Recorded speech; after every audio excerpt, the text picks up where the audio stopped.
Okay, guys, you've always wanted to see the truck with the fender flare off, and here she is.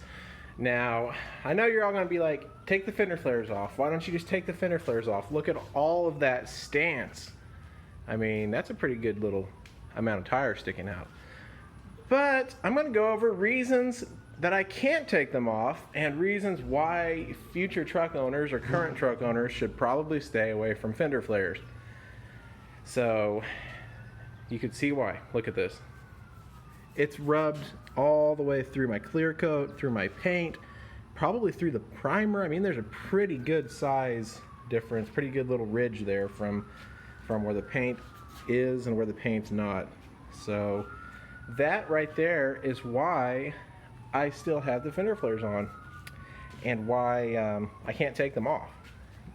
You know, as much as I love this look, as much as I would love to have that amount of stance sticking out of the truck, and you know, that's perfect to me right there. That is perfect. Not too little, not too much. I can't do it because I have to get all of that fixed, and you know, that's only gonna be it's gonna be a pretty penny. I mean, there's little divots here. I mean, this isn't just a quick respray. It's not just a quick sand it down, prime it, and blend it. I mean, it's somehow rubbed like an actual little divot into every little place where it rubs.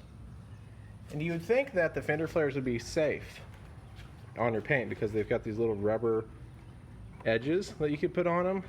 But after years and years of having them on the truck, this is what happens, guys. This is why I would strongly advise against getting the fender flares, unless of course your state just requires you to have something that covers the tire, because this is just 12 wide tires with a -44 offset, 12 wide wheels rather, and 35 by 1250 tires, and it's still got a pretty good bit of it poking out there. But the fender flares have completely ruined the paint underneath, and you know, my paint's not perfect by any means, definitely not saying that it is, but for the age, you know, it's pretty nice.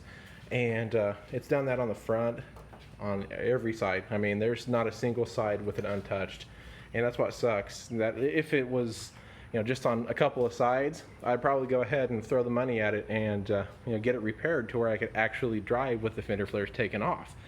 But I can't do that because it's just too deep in there, and I don't even know, you know, how that could be fixed without throwing a bunch of money at it and without having to have the whole truck redone. But guys, that is why I can't take off my fender flares. A lot of you have asked the question. I've answered it a couple of times, but sometimes it's kind of hard to understand without seeing it. That right there is why I cannot do it, and it sucks. So personally, I don't recommend getting fender flares on your truck because of that reason. And if you do, definitely be sure to take them off every once in a while and wash underneath them, and because I mean, this is dirt collected from underneath the fender flares.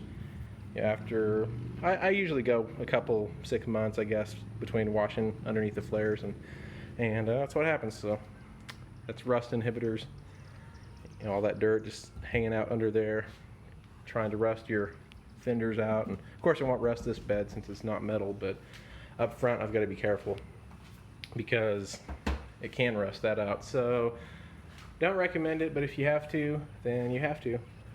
But there she is. That's my truck without a fender flare on it, and this is what she looks like. Pretty decent stance. One of these days, guys, one of these days,